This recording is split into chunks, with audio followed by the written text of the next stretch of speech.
incredible, irresponsible, uneducated, unprofessional. These are just some of the many negative words that are typically associated with people who have tattoos. There's a lot of negative stigma around tattoos, even though with each generation, more and more people are getting tattoos in our society.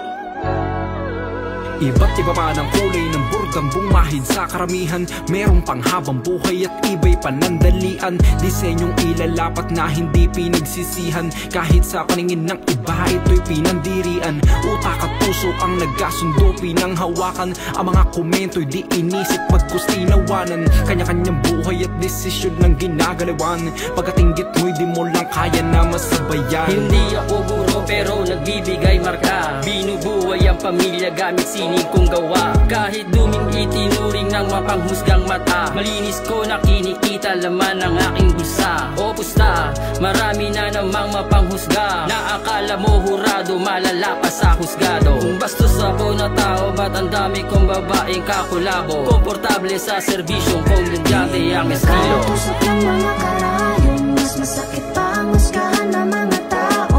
Pero dapat mong maisip galing ang palalo, dahil mas matimbang pa rin ang iyong mga plano.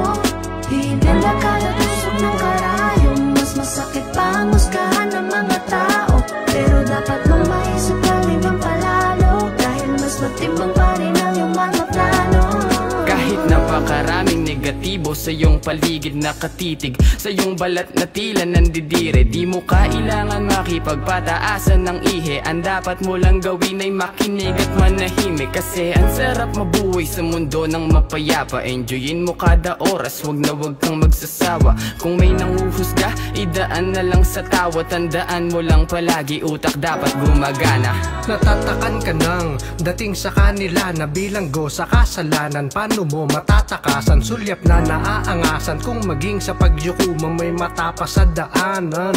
Binabagtas mo ang mundong tila rebulto na nanahan. Daigin mo na lang yan ang nakakabingi mo na katahimikan. Ito'y payong kapatid pananggalang sa kainitan na ilimbag mong kudlit sa katawan. Kakailiwan lamang ng mga kapwang kapareho na kahiligan. Hinila kada tusok ng mga karayong, mas masakit pa ang husgahan ng mga tao. Pero dapat mong maisip galing ang palalo, dahil mas matimbang pa rin ang iyong mga plano. Hinila kada tusok ng karayong, mas masakit pa ang husgahan ng mga tao. Pero dapat mong maisip galing ang palalo, dahil mas matimbang pa rin ang iyong mga plano.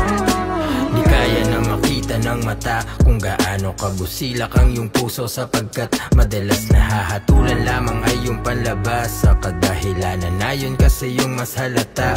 Bordado man ng tinta, ang katawan ay di alintana, mga tila mapanghusga na titig. Ang ibig kong sabihin ay dapat mong maintindihan, wala ka nang dapat na patunayan sa iba, sa iyong sarili lang. Mga imaheng makasining sa balat inilarawan, ng mensaheng sasabihin di malibit na lalaman. Binurda at pinaukit katawan may sinugatan, tsak na di kalilimutan babaunin sa himlayan. Sa lipunang may kulturang labis na mapaghinala, pagrespeto at pagkilala minsay di matatamasa. Magmasid ka sa paligid, laliman pang pangunawa, pananaway palawakin lang na parang panorama. Kada tusok ng mga karayong, mas masakit pa ang husgahan ng mga tao. Pero dapat mong maisip galing ang palalo, dahil mas matimbang pa rin ang iyong mga plano.